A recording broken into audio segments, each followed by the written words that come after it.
দেখো বন্ধুরা, আমরা নতুন বাড়িতে উঠোনে খাট বিছিয়ে ফেলেছি।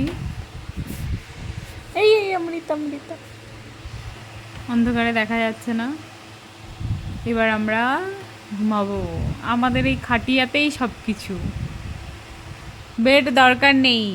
দেবে না দিতে হবে না, তাই না শোনা? বলে দেবে না দিতে হবে না, বলো। তো তোমরা দেখো, এবার আমরা বিছনা টিছনা করে নিই, বিছনা রেডি করি, এরপরে শোবো। অনেক রাত হয়ে গেছে। টাটা। দেখাই সকালবেলা সব মানে গোছানো গাছানো মোটামুটি কমপ্লিট আছে। এখনও অনেক কিছু আনা বাকি আছে। রান্নাঘরের এই অবস্থা, পাতা নেই মেরেকো। এই এখানে না অনেক ধুলো ছিল, তার জন্য একটা পরিষ্কার করা হয়েছে। আর যেহেতু মানে কি বলবো, আর মানে গ্যাস ট্যাস এখনও ভরা হয়নি বা ভরতে যাবে, সিলিন্ডার খালি। দেখো হাঁড়িতে চা বানাচ্ছে মাম্মি,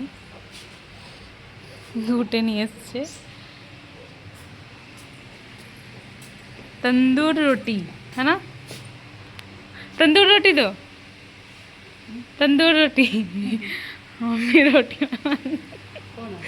कोई नहीं या हमारे घर से आगे वाला। देखो কত সুন্দর এই জায়গাটা। হ্যাঁ দেখা।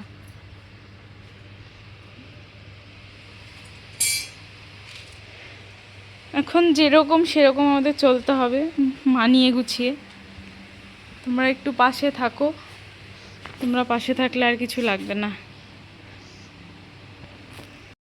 আসলে কি বলতো, শয়তানরা শয়তানি করে আমাদেরকে বাড়ি থেকে বের করেছে। যে আস্তে আস্তে শুনতে পাচ্ছি শ্বশুরের কান ভাঙানো হয়েছে। বাড়ির ফ্যামিলি মেম্বাররাই করেছে এটা, যেহেতু ছোটো, সব কিছু বাবার সাথে ছিল, পাচ্ছিল। তারা নিচ্ছিল না তা না, তারাও রয়েছে, তারা কিন্তু যথারীতি নেয়, কিন্তু এ ছিল।